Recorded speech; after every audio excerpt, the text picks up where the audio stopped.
I want to listen into Governor Beshear after that UPS plane crash in Louisville. Louisville Gas and Electric, Kentucky Emergency Management, Kentucky Emergency Management Urban Search and Rescue Task Force 1, Kentucky ERC-ERT, the Jefferson County Emergency Management, the Jefferson County Coroner, the National Weather Service, the FBI, and there are more. There have been over 200 first responders that were on the scene last night, and there is a significant amount of resources in the search and rescue, and ultimately what is probably by now the recovery effort that is occurring.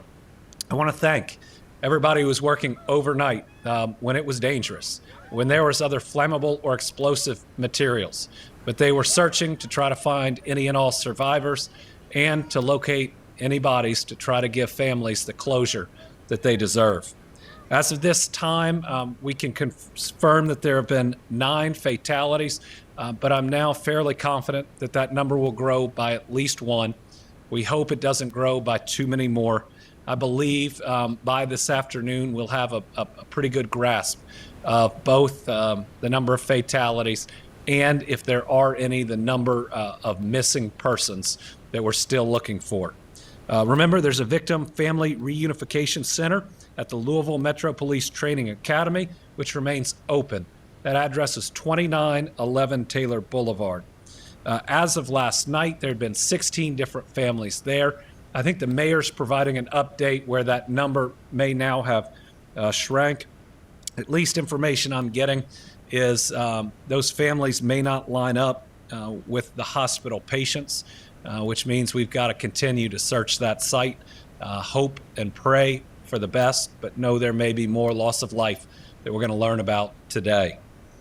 2 businesses were directly impacted: Kentucky Petroleum Recycling and Grade A Auto Parts. Thankfully, a local restaurant that is right there that we had great concern would be impacted and we would lose whoever was in it, was missed and now is helping the search and rescue. We're grateful for them. Another blessing is this plane could have potentially hit the major Ford factory or the convention center. Those are all close by and did not. The radius for the shelter in place has been significantly reduced. Louisville Metro is putting out guidance to residents and businesses immediately around the crash site to not consume water. EEC, the Energy and Environment Cabinet, is working closely with the city on this. Other areas are safe. Now, if you are in the suburbs, if you're in other parts of Louisville, you are as safe today as you've been any other day. The air is fine, your water is fine, but that immediately around the crash site, we're just trying to be very careful.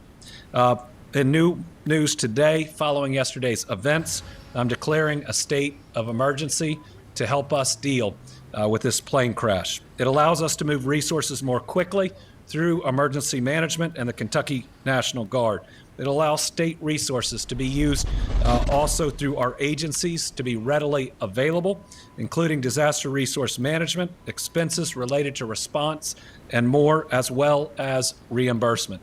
It's going to help to make sure that groups that are already limited in terms of their funding can get some immediate or short-term help as they wait for reimbursement for the costs that they've expended. Additionally, I've taken action to establish the Team Kentucky Emergency Relief Fund to help those affected by this terrible event. The URL for this site is going to be on the screen. Similar to previous storm disaster funds, every dollar donated will go directly to those affected. In fact, what we've done is we've gone and amended the Team Kentucky Storm Relief Fund to now allow families impacted by a disaster like this to also benefit from the generosity of Kentuckians. Remember, the first thing that we pay for out of these funds are funerals, so that in a time of grief, nobody is worried about that. In Kentucky, we grieve together and we support one another. Donations will help pay for funerals and for response, recovery, and rebuilding. for perspective on that plane crash and that video we keep seeing, I want to bring in our safety analyst, aviation safety analyst, and former FAA safety inspector, David Susi. David, just looking at this fireball and watching that video, you see the plane starting to take off and then crash. What did you make of that and the governor's remarks? Well, it is horrific, and to hear the tragedies of the people that are on that airplane is just horrific to watch. The transition and his comments about the help and the assistance, of course, it was interesting how he switched that over to the political realm. But nonetheless, looking at this airplane accident, one of the things investigators are going to look at, although it's too early to make any conclusions, is the fact that one of the engines is far, far away from the impact point.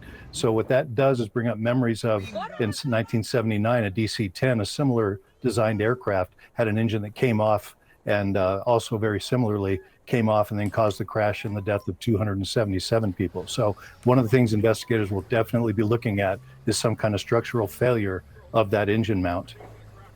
What kind of plane was it? It was a MD-11, which was the McDonnell Douglas version of the DC-10 later. It's longer. It has a glass cockpit.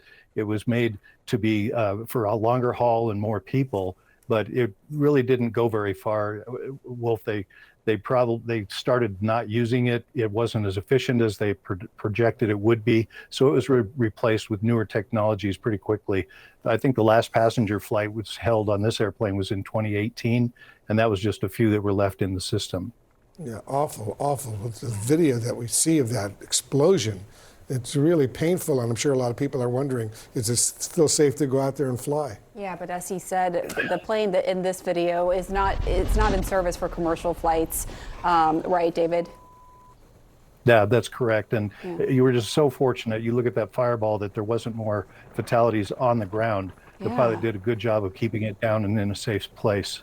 The pilot must have known what was about to happen and did that. But it's just, as you heard there from the governor, we do expect the number of fatalities to rise. Right now it's at 9. There are still families who are reporting they're missing their loved ones. So we'll continue to track this. Thank you so much, David Susi, for your analysis. A Louisville mayor telling CNN that 9 people were killed and that number could go up. And we're warning you right now that some of the video coming in of the scene is disturbing. This is from a truck driver's dash cam. Look at this. You see the plane and the flames roar past. The crash set off fires and explosions in an industrial area right near the airport. At least 11 people were hurt. 2 are in critical condition with severe burns. Joining us now is CNN's Isabel Rosales, who's in Louisville for us right now. Isabel, what are we expecting to hear from the governor?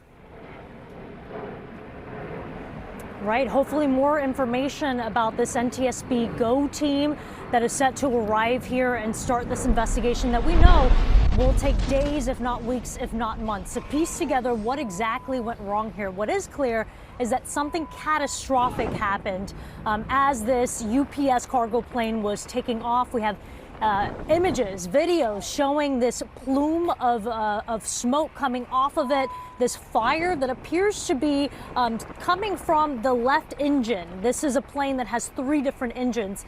And then within a matter of under a minute, the plane goes down into this huge explosion and leaving behind a trail of devastation in this really industrial area surrounding Louisville Muhammad Ali International Airport. Now, we know that 15 patients have been treated at U of L Health. 13 of them have been discharged, but as you mentioned there off the top, 2 of them still in critical condition. Now, I just got off the phone here in the past hour or 2 with a business owner, the owner of Grade A Auto Parts and Recycling, one of those businesses along the path that this plane took as it went down.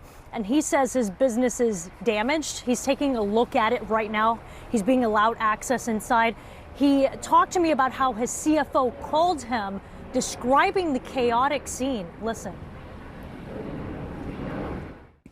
What had happened was the power had gone off in our offices.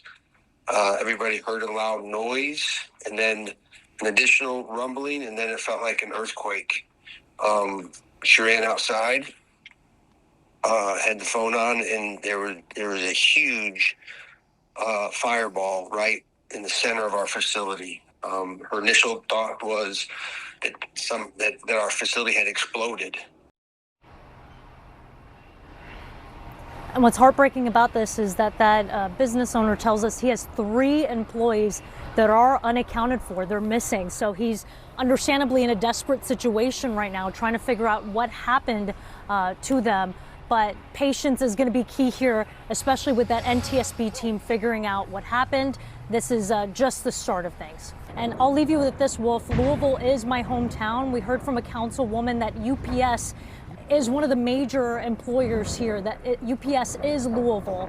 And that is certainly the case with so many people knowing by extension family members, those who work here. You can understand how this is incredibly shocking and painful to a community that's still trying to wrap their heads around how this could have happened, as so many are still missing. We heard from Governor Andy Beshear, 16 families who had loved ones that did not come home yesterday. Yeah, awful. The video that we're showing, the picture is really devastating in Louisville right now. All right, Isabel Rosales will stay in very close touch with you.